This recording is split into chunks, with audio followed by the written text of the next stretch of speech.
One of the stories that broke yesterday, and I remember talking to you yesterday, I think I remember talking to you about it, maybe I hallucinated this, was, hey, I think they're going to legalize magic mushrooms in Arizona. And you said, that doesn't sound right.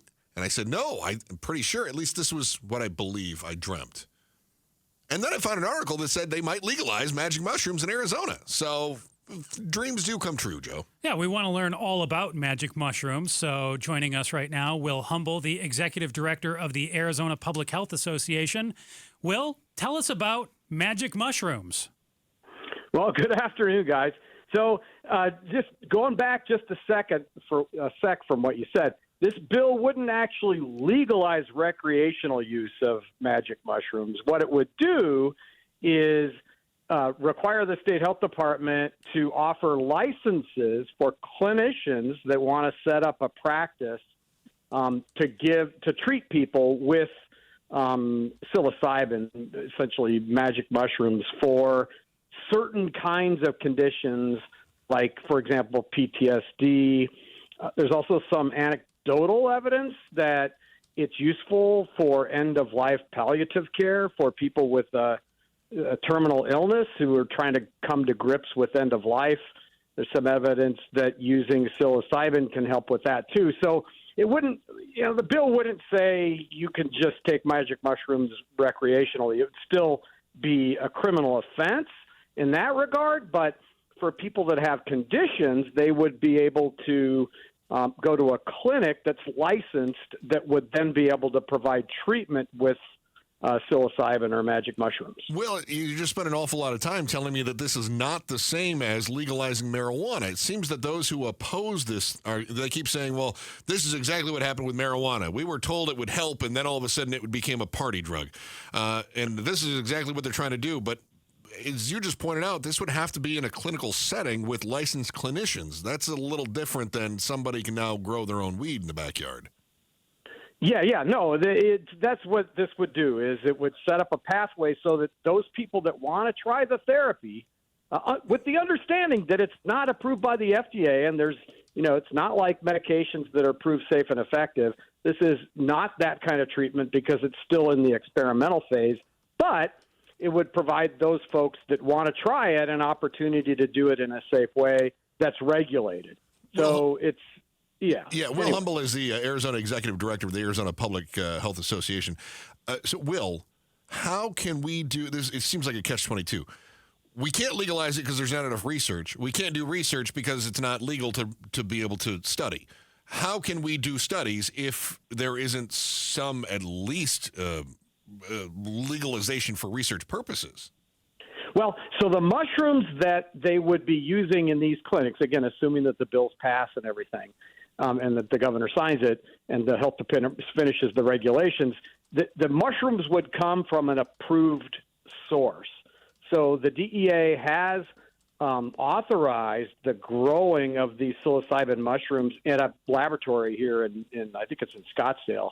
And so that would be you could only use the mushrooms that came out of that facility for the kind of treatment that is contemplated in the bill. That'd be part of the regulation then. Correct. Okay. It would be that the state health department's regulations would, I hope, say, and the mushrooms need to come from an approved facility by the DEA. So in a sense, it's not totally off the grid. Because these mushrooms are from a place that are authorized to grow the mushrooms, and it would be in a clinical setting. So I'm for it. I think it's a good thing. There are people who want to try this that may or may not work for them, but the downside is pretty low. I mean, it's not like there's terrible side effects and stuff to it, and there would be some guardrails around what happens in that clinical setting. We're talking with Will Humble. He's the Executive Director of the Arizona Public Health Association about magic mushrooms. Should they be approved for medicinal use here in Arizona? Will, let's go through pros, cons of magic mushrooms. Give us the pros. Yeah, the pros are that there is some anecdotal evidence, and it's promising that it can be helpful for people with PTSD, first responders, veterans, people who were in war and that kind of stuff. There's also, pretty good evidence that it's helpful for some people at end of life with a terminal illness. The downside, so I think those people can benefit from it, and maybe some other populations that we'll find out later would benefit. The downside, in my view, is that for people, for example, with generalized anxiety, as an example, where there are approved, safe, and effective therapies, medications for that they would say, well, I don't want to take the FDA-approved drugs. I want to experiment with the mushrooms and then forego a proven treatment for one that's experimental. So that's the downside of it. But in my view, the potential upside is high. There's a more of a potential upside than downside to it. And like anything in public health, that we do, or in medicine, really, you look at the potential benefits versus the potential threats, and then you weigh that in assessment and see if it's a good policy or good therapy. And in my opinion, this is a good experimental therapy. I think the bill is well thought out. It's from Senator Shope, and I think there's good guardrails. That the unknown thing at the end is how good of a job will the state health department do building the regulations that need to be in place to make this safe and effective, or at least safe, and will they do a good job enforcing those regulations? And that's yet to be seen. But I think the upside is better than the downside. And I want to clarify right now, just like you said, we are talking about approval for medicinal use right now, but let's play this out down the road. But in a clinic, too, not just like, hey, I'm going to this medicinal dispensary like we have with pot. Right. So, right. But do you see a scenario playing it out similar to marijuana, where a couple years down the road, we do start having a recreational discussion about it if it is approved in a clinic for medicinal use? Again, not at your home, but in a clinic. Do you see this taking on the same growth or pathway down the road to, recreational legalization? In a word, yes. Really? That's where I think this is going in the end. And what do you think about recreational use of it down the road? Well, this is a lot like medical marijuana. Remember, I was the director of the health department when we started that back in 2010, 2011, and it did morph into a recreational program. I think when this becomes, I'm going to say when, I think this is going to happen, and becomes a clinical setting and a clinical therapy. I think over the course of time there will be more and more stories coming out from people who have benefited from it, and I don't see a whole lot of downside to it as long as there's good guardrails. And then I think people's perception of mushrooms as a recreational drug could eventually change, and we could end up eventually, I'm not talking about today, but in 10 years we could end up being like Oregon, I think. Psilocybin is what you get when you mix, I believe, cow manure and mushrooms. Not exactly sure how this is grown. Joe, we've been talking about the magic mushrooms. How could this not be popular? I mean, who doesn't want to mix cow manure with stuff? I don't know who the first person was to try this. It has always been what's going through my mind when it comes to magic mushrooms. Will Humble is with us. Will is the executive director of the Arizona Public Health Association. Will, can you help us straighten that out? At some point, somebody was cleaning up the field and saw a mushroom and thought, I wonder how good this is. Would that have ever crossed your mind, Will?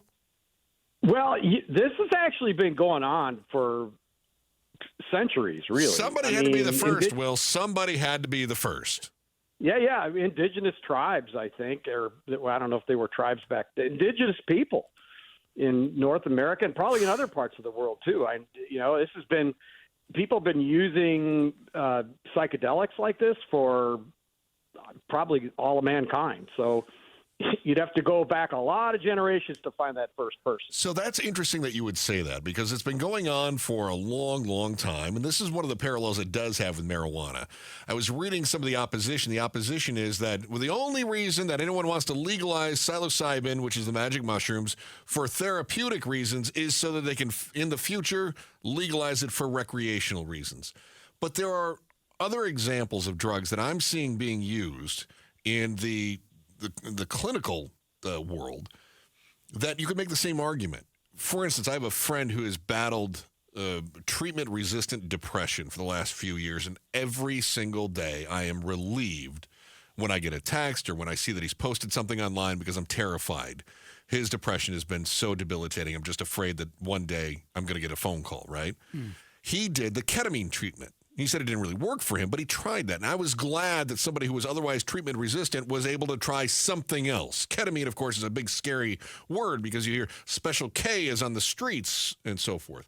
Will, how is psilocybin different than Special K or ecstasy, MDMA, in the clinical world? How is this different than those psychological therapies? Well, I mean, I think this would be different in the sense that there would be some public policy guardrails around how it was used and the ways it was used and who could, participate in it. Yeah. So, so to me, it's about, and we talked about it in the first half, a lot of this has to do with the quality of the regulations that end up being built by the state health department and how well they enforce those things. So any public policy is only as good as, how good the guardrails are and then how well they're enforced. That's the kind of profound thinking that gets you a talk show, Will. So be careful when you throw that out there. Right. So I don't know. I think it's different in some respects. And like I said in the first half, I don't see this going rapidly towards recreational use, but I do see it end up in probably decriminalization at some point, taking it off of the criminal penalty Title 13 punishment list. Yeah.